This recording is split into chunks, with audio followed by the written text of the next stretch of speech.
জনগণের জোয়ার শুরু হয়ে গেছে, ধানের শীষের জোয়ার। ঢল নেমেছে রাস্তায়। মানুষ যার জন্য অপেক্ষা করেছিল গত 16-17 বছর, তাদের অপেক্ষায় আছে তারা।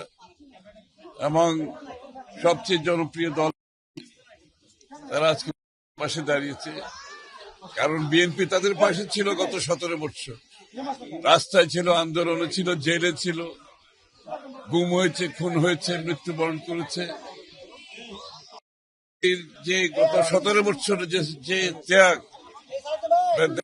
এরকম খালেদা জিয়া থেকে শুরু তারেক রহমান এবং বিএনপির নেতাকর্মীদের ত্যাগ, তার প্রতিদান বাংলাদেশের মানুষ আজকে দিচ্ছে। তো আমরা দেখতে পাচ্ছি, যেখানে যাচ্ছি বাংলাদেশের মানুষ তার স্বীকৃতি দিচ্ছে এবং তাদের আস্থা রাখছে। আগামী দিনের বাংলাদেশের যে স্বপ্ন দেখছে, সেটা তারা একমাত্র সেই আশা প্রত্যাশা পূরণ করতে পারবে।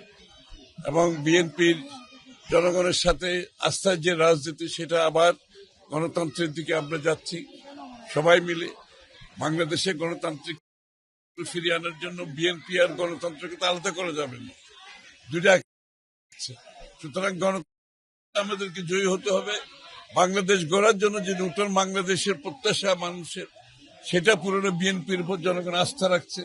তারা আজকে বেরিয়ে আসছে রাস্তায়, সমর্থন দিচ্ছে, নির্বাচনের জন্য অপেক্ষা করছে। আমার আনন্দ আর কিছু না। আমার আনন্দ, আমাদের বাংলাদেশের মানুষ সকলের আনন্দ হচ্ছে তারা তাদের মালিকানা ফিরে পেয়েছে। মালিকানা ফিরে পেয়েছে, প্রতিনিধি নির্বাচিত করবে, তাদের সংসদ নির্বাচিত করবে, তারা সরকার করবে, যারা থাকবে জবাবদিহি থাকবে। এটা থেকে বাংলাদেশের মানুষ আজকে প্রায় 17 বছর বঞ্চিত। আজকে তারা তাদের মালিকানা ফিরে পেয়েছে, তারা আনন্দিত, আমরাও আনন্দিত।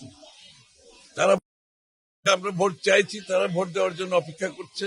এটাই তো বাংলাদেশের মানুষ ছিল। বাংলাদেশে আসবে, তারা তাদের মুক্ত নাগরিক হিসেবে, স্বাধীন নাগরিক হিসেবে তাদের নাগরিক দায়িত্ব পালন করতে পারবে।